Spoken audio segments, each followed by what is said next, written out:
Hello और स्वागत है आज की इस खास डीप डाइव में।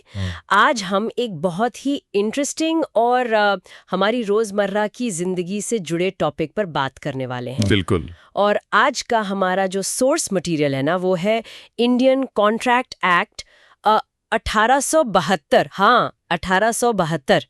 मतलब ये सुनने में बहुत पुराना और बोरिंग सा कानूनी दस्तावेज लग सकता है, लेकिन ट्रस्ट मी, इसके अंदर की कहानियाँ बहुत रोमांचक है। सही कहा। हमारा मेन मकसद आज बस सेक्शन और धाराएं रटना नहीं है। हम ये समझेंगे कि आखिर एक वैलिड कॉन्ट्रैक्ट होता क्या है। क्योंकि हम सब दिन भर में पता नहीं कितने वादे करते हैं, है ना?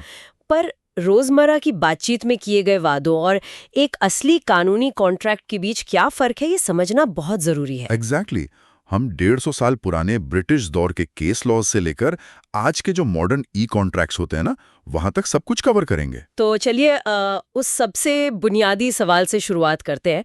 आखिर कॉन्ट्रैक्ट होता क्या है? अगर इसे बिल्कुल आसान भाषा में कहें तो कोई भी ऐसा एग्रीमेंट जिसे कानून की ताकत से लागू करवाया जा सके, वो कॉन्ट्रैक्ट कहलाता है। मतलब हर कॉन्ट्रैक्ट अपने आप में एक अग्रीमेंट जरूर होता है। हाँ बिल्कुल, लेकिन दुनिया का हर एग्रीमेंट कॉन्ट्रैक्ट नहीं होता।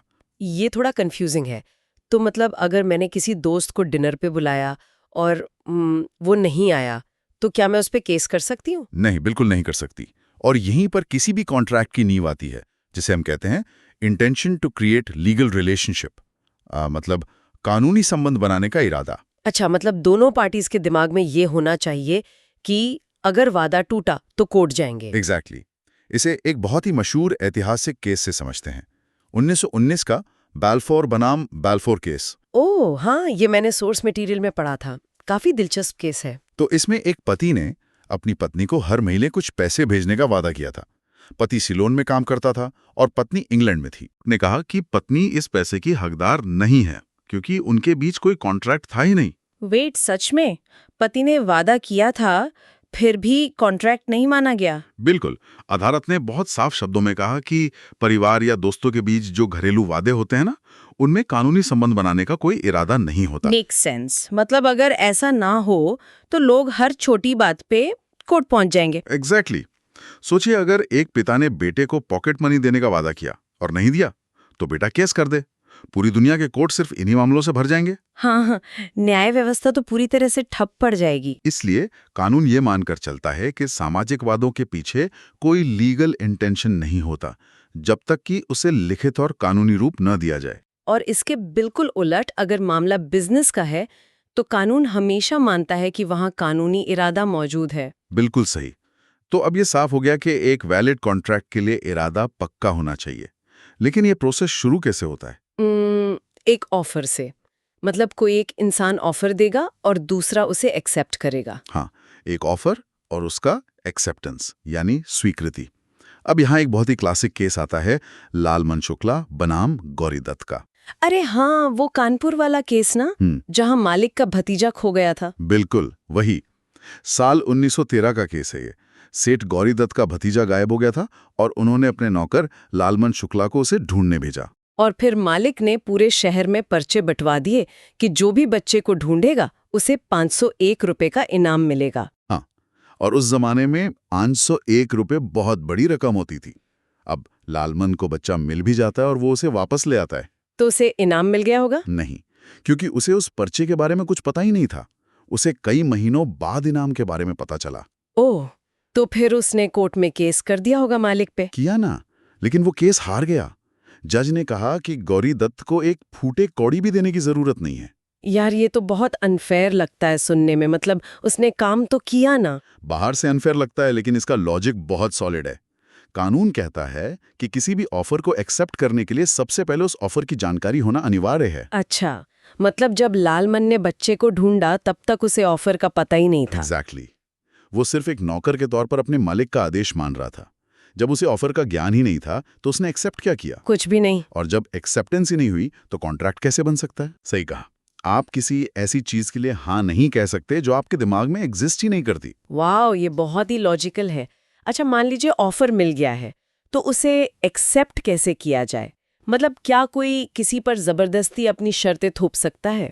जबरदस्ती मतलब? मतलब मान लीजिए मेरे घर एक दिन एक कुरियर आता है, उसमें एक महंगी किताब है जो मैंने कभी ऑर्डर ही नहीं की। अच्छा, फिर? और अंदर एक चिट्ठी है कि अगर आपने 3 दिन में ये किताब वापस नहीं की तो हम मान लेंगे कि आपने इसे खरीद लिया है और आपको 5,000 रुपए चुकाने होंगे। हाँ, नहीं, ऐसा बिल्कुल नहीं हो सकता।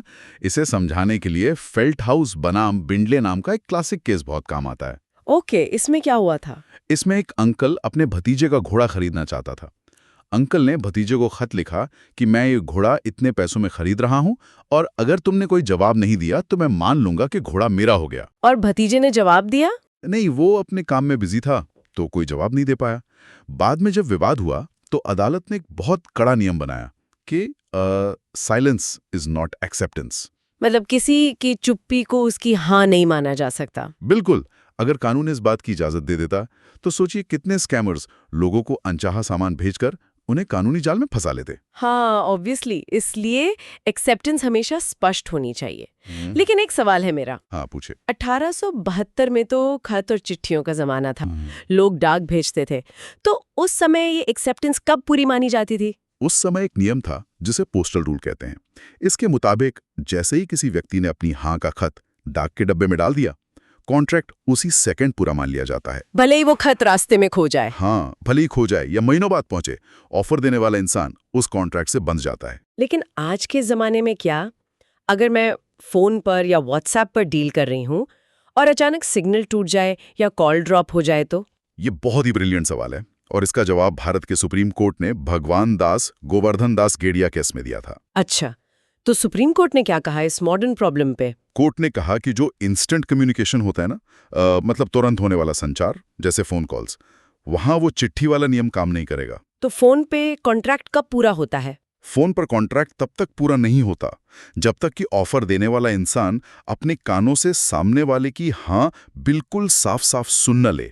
तो अगर कॉल ड्रॉप हो गई और आवाज नहीं आई तो कोई कॉन्ट्रैक्ट नहीं बना? एग्जैक्टली। कानून टेक्नोलॉजी के साथ खुद को अपग्रेड करता है ताकि कोई गलतफहमी ना रहे। अमेजिंग। तो चलिए, अब हमारे पास लीगल इरादा आ गया, ऑफर आ गया और सुनाई देने वाली एक्सेप्टेंस भी आ गई। तो क्या डील पक्की? अभी एक बहुत अहम कॉन्सेप्ट बाकी है जिसे लीगल भाषा में कंसिडरेशन कहा जाता है। कंसिडरेशन मतलब? लैटिन में इसे कुछ कहते हैं ना? हाँ, इसे क्विड प्रो को कहते हैं, जिसका सीधा सा मतलब है समथिंग इन रिटर्न, यानी बदले में कुछ मिलना। तो क्या कोई भी एग्रीमेंट मुफ्त में नहीं हो सकता? कानून की नजरों में बिना कंसिडरेशन के किया गया कोई भी एग्रीमेंट वॉइड यानी शून्य होता है। अगर कोई इंसान अपनी प्रॉपर्टी मुफ्त में देने का वादा करता है तो वो बस एक गिफ्ट है, कॉन्ट्रैक्ट नहीं। पर ऐसा क्यों? कानून हर चीज की कीमत क्यों मांगता है? क्योंकि कॉन्ट्रैक्ट एक्ट समाज में व्यापार को मजबूत करने के लिए बना है। ये चैरिटी को रेगुलेट करने का टूल नहीं है। जब दो लोग लेन देन करते हैं तो दोनों का कुछ दांव पर लगा होना चाहिए ताकि उस वादे में गंभीरता आए, है ना? पर क्या इसका कोई अपवाद या एक्सेप्शन है? हाँ, एक एक्सेप्शन है। अगर कोई agreement natural love and affection यानी स्वाभाविक प्यार और स्नेह के चलते परिवार के बेहद करीबी सदस्यों के बीच किया गया हो। मतलब पति पत्नी या पिता पुत्र के बीच? हाँ, लेकिन शर्त यह है कि उसे बाकायदा लिखित रूप देकर रजिस्टर करवाया गया हो। तब जाकर कानून उसे बिना कंसिडरेशन के भी वैलिड मानता है। ओके, समझ गई। तो इरादा हो गया, ऑफर हो गया, कीमत भी तय हो गई, लेकिन क्या कोई भी इंसान उठकर कॉन्ट्रैक्ट साइन कर सकता है? बिल्कुल नहीं। किसी भी कॉन्ट्रैक्ट के लिए इंसान का सक्षम यानी कॉम्पिटेंट होना बहुत जरूरी है। सक्षम से आपका मतलब है कि वो दिमागी तौर पर स्वस्थ हो? हाँ, वो साउंड माइंड का होना चाहिए ताकि समझ सके कि किस कागज पर दस्तखत कर रहा है। और सबसे बड़ी शर्त यह है कि उसकी उम्र 18 साल या उससे ज्यादा होनी चाहिए। मतलब कानून की नजर में एक नाबालिग कॉन्ट्रैक्ट कर ही नहीं सकता? एकदम सही। इसे मोहरी बीबी बनाम धर्मोदास घोष नाम के एक बहुत ही लैंडमार्क्ड केस से समझते हैं। 1903 का केस है ये। अच्छा, इसमें क्या हुआ था? इसमें धर्मोदास नाम का एक नाबालिग लड़का था। उसने एक बहुत ही चालाक साहूकार से 20,000 रुपए का लोन लिया और अपनी प्रॉपर्टी गिरवी रख दी। फिर जब पैसे चुकाने की बारी आई तो लड़का मुकर गया होगा ऑब्वियसली। हाँ, तो साहूकार ने सोचा कि वो कोर्ट जाकर प्रॉपर्टी जब्त कर लेगा, लेकिन अदालत ने कहा कि एक नाबालिग के साथ किया गया कॉन्ट्रैक्ट शुरुआत से ही शून्य होता है। वॉइड अब एन इश्यू, राइट? हाँ, उसकी कोई कानूनी अहमियत ही नहीं है। हाँ, इसलिए साहूकार को उसका एक पैसा भी वापस नहीं मिलेगा। अरे बाप रे! तो मतलब अगर कोई 17 साल का लड़का महंगी बाइक खरीद ले हाँ, और बाद में पैसे ना दे तो डीलर कानूनी रूप से पैसे नहीं मांग सकता? नहीं मांग सकता। ये तो सेलर्स के लिए बहुत बड़ा रिस्क है यार।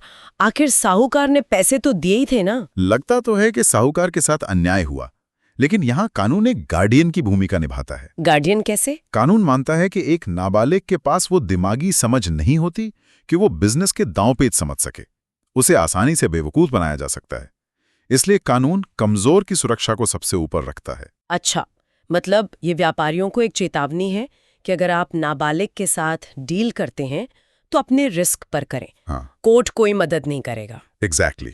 अब सोचिए, अगर दोनों लोग बालिग भी हैं, स्वस्थ भी हैं और पैसों का लेन देन भी तय हो गया, लेकिन अगर वो दस्तखत माथे पर बंदूक रख के करवाए गए हों तो? तब तो वो कॉन्ट्रैक्ट वॉइड होना चाहिए। बिल्कुल, क्योंकि जबरदस्ती की गई है। बिल्कुल। यहीं पर फ्री कंसेंट यानी आजाद सहमति का कंसेप्ट आता है। सहमति में कोई दबाव, धोखाधड़ी या गलतफहमी नहीं होनी चाहिए। मतलब दोनों पार्टीज अपनी आजाद मर्जी से हाँ बोलें। हाँ, और इससे जुड़ा एक बहुत ही खूबसूरत लीगल सिद्धांत है जिसे मीटिंग ऑफ माइंड्स या कंसेंसस एड इडियम कहते हैं। इसका क्या मतलब होता है? इसका मतलब है दोनों पक्षों का एक ही बात पर बिल्कुल एक ही अर्थ में सहमत होना। मैं इसे एक मॉडर्न एनालॉजी से समझाती हूँ। जैसे हम अपने फोन को किसी ब्लूटूथ स्पीकर से पेयर करते हैं ना। हाँ, अगर फ्रीक्वेंसी मैच नहीं होती तो कनेक्शन फेल हो जाता है। बिल्कुल, बहुत बढ़िया एग्जाम्पल है। कॉन्ट्रैक्ट में भी दिमागों का कुछ ऐसा ही पेयरिंग होना जरूरी है। मतलब मान लीजिए मेरे पास 2 गाड़ियां हैं, एक पुरानी खटारा मारुति और एक नई होंडा सिटी, और मैं आपसे कहती हूँ कि मैं अपनी गाड़ी 2 लाख में बेचना चाहती हूँ। और मैं तुरंत सोचता हूँ कि वाह, 2 लाख में नई होंडा मिल रही है और मैं खुशी खुशी पैसे दे देता हूँ। लेकिन मेरे दिमाग में तो वो पुरानी मारुति बेचने का प्लान था। तो कागज पर तो मैंने गाड़ी कहा और आपने हाँ कहा, लेकिन हमारे दिमाग अलग अलग फ्रीक्वेंसी पर चल रहे थे। एग्जैक्टली, हमारे बीच मीटिंग ऑफ माइंड्स हुआ ही नहीं। कानून की भाषा में इसे मिस्टेक ऑफ फैक्ट यानी तथ्य की गलती कहते हैं, और ऐसे में कोई वैलिड कॉन्ट्रैक्ट बन ही नहीं सकता। वाओ, ये बहुत ही क्लियर हो गया। अच्छा, इन सब के अलावा कोई और शर्त भी होती है क्या? हाँ, एक आखिरी और बहुत बड़ी शर्त है, लॉफुल ऑब्जेक्ट। मतलब जिस चीज के लिए कॉन्ट्रैक्ट हो रहा है उसका उद्देश्य कानूनी होना चाहिए। मतलब मैं किसी सुपारी किलर को हायर करने का एग्रीमेंट नहीं बना सकती? हाँ, बिल्कुल नहीं। या आप किसी तांत्रिक के साथ मरे हुए इंसान को जिंदा करने का कॉन्ट्रैक्ट भी नहीं कर सकते। ऐसा कोई भी एग्रीमेंट जो गैर कानूनी हो या असंभव हो, उसे मान्यता नहीं मिलती। ये सब सुनते हुए मेरे दिमाग में एक चीज आ रही है। ये सारे केस लॉज, मोहरी बीबी, लालमन शुक्ला, ये सब 1800 या 1900 के दशक के हैं। हाँ, बिल्कुल। उस दौर में तो बैलगाड़ियां चलती थीं, लेकिन आज हम डिजिटल दुनिया में हैं। हम वेबसाइट्स पर बस आई एग्री बॉक्स पर टिक कर देते हैं। टर्म्स एंड कंडीशंस तो कोई पढ़ता भी नहीं है। सही बात है। तो क्या अंग्रेजों के जमाने का ये 150 साल पुराना कानून आज की इस ऑनलाइन शॉपिंग और स्मार्टफोन की दुनिया पर भी लागू होता है? जवाब है, बिल्कुल लागू होता है। भारत में इंफॉर्मेशन टेक्नोलॉजी एक्ट 2000 ने इन सभी ई कॉन्ट्रैक्ट्स को पूरी कानूनी मान्यता दे दी है। अच्छा, तो ये जो हम आई एग्री पर क्लिक करते हैं, उसे क्या कहते हैं लीगल भाषा में? उसे क्लिक रैप कॉन्ट्रैक्ट कहा जाता है। और कई बार तो आपको क्लिक भी नहीं करना पड़ता। आप सिर्फ वेबसाइट ब्राउज करते हैं और मान लिया जाता है कि आपने शर्तें मान ली। इसे ब्राउज रैप कहते हैं। ये बहुत दिलचस्प है कि 1872 का एक कानून डिजिटल शॉपिंग को भी इतनी आसानी से कवर कर लेता है, क्योंकि ऑफर और एक्सेप्टेंस का मूल सिद्धांत कभी नहीं बदलता। बिल्कुल, चाहे दस्तखत पेन से हो या माउस के क्लिक से, दिमागों का वो लीगल हैंडशेक वैसा ही रहता है। लेकिन इस डिजिटल युग ने एक खतरनाक समस्या भी पैदा की है। वो क्या? इसे स्टैंडर्ड फॉर्म ऑफ कॉन्ट्रैक्ट्स या डॉटेड लाइन कॉन्ट्रैक्ट्स कहते हैं। ये वो कॉन्ट्रैक्ट्स हैं जो बड़ी बड़ी टेक कंपनियां पहले से ड्राफ्ट करके रखती हैं। जहां हमारे पास शर्तों को नेगोशिएट करने का कोई ऑप्शन ही नहीं होता। टेक इट और लीव इट वाली सिचुएशन। एग्जैक्टली। अगर सोशल मीडिया ऐप यूज करनी है तो उनके प्राइवेसी नियम मानने ही पड़ेंगे। आप बहस नहीं कर सकते। तो इसमें तो बार्गेनिंग पावर का बहुत बड़ा इम्बैलेंस है ना। एक तरफ इतनी बड़ी कंपनी और दूसरी तरफ मैं एक अकेली यूजर। और यहीं पे हमारी अदालतें रक्षक बनकर सामने आती हैं। LIC ऑफ इंडिया के एक बहुत मशहूर केस में सुप्रीम कोर्ट ने साफ किया था कि कॉन्ट्रैक्ट की आज़ादी का मतलब किसी को लूटने की आज़ादी नहीं है। वाओ, तो मतलब अगर कंपनी कोई अनुचित या अनफेयर शर्त छुपा देती है तो कोर्ट उसे रद्द कर सकता है। बिल्कुल, अदालत कमजोर पक्ष को बचाने के लिए उस एक तरफा शर्त को वॉइड कर सकती है। तो इस पूरी डीप डाइव को अगर हम समराइज करें तो ये साफ है कि एक वैलिड कॉन्ट्रैक्ट सिर्फ एक कागज का टुकड़ा नहीं है। हाँ, ये समाज को बैलेंस करने वाला एक बहुत ही बारीक ढांचा है, जिसमें साफ इरादे की नींव हो, आजाद सहमति की दीवारें हों और लॉफुल ऑब्जेक्ट की छत हो। सही कहा। तो सुनने वालों के लिए ये एक रिमाइंडर है कि अगली बार जब आप कोई एग्रीमेंट साइन करें या किसी ऐप पर आई अग्री क्लिक करें, तो याद रखें कि आप एक बहुत बड़ी कानूनी जिम्मेदारी ले रहे हैं। बिल्कुल, क्योंकि कानून मानता है कि एक समझदार इंसान ने अपनी आजाद मर्जी से शर्तें मानी हैं। जाने से पहले एक बहुत ही प्रोवोकेटिव थॉट छोड़कर जाना चाहूंगी मैं। हाँ, बताइए। आज हम इंसान ई कॉन्ट्रैक्ट्स कर रहे हैं, क्लिक कर रहे हैं, लेकिन टेक्नोलॉजी बहुत तेजी से बदल रही है। सोचिए अगर भविष्य में एआई यानी आर्टिफिशियल इंटेलिजेंस हमारे बिहाफ पर ऑटोमेटिक रूप से कॉन्ट्रैक्ट्स करने लगे तो? मतलब एक एआई दूसरे एआई को ऑफर दे और एक्सेप्ट भी कर ले? हाँ, तो ऐसे में वो जो intention to create legal relations है, कानूनी इरादा, वो आखिर किसका माना जाएगा? ये तो बहुत गहरा सवाल है। उस इंसान का जो शायद उस वक्त सो रहा हो, या उस मशीन के एल्गोरिदम का, या फिर उस कोडर का जिसने वो एआई बनाया? एग्जैक्टली। कानून को 1872 से 21वीं सदी तक आने में 150 साल लगे, लेकिन एआई के इस नए दौर में कानून खुद को कैसे बदलेगा? इस पर तो हम सबको सोचना पड़ेगा। बिल्कुल। इसी विचार के साथ हम आज की ये डीप डाइव यहीं खत्म करते हैं। आपसे फिर मुलाकात होगी।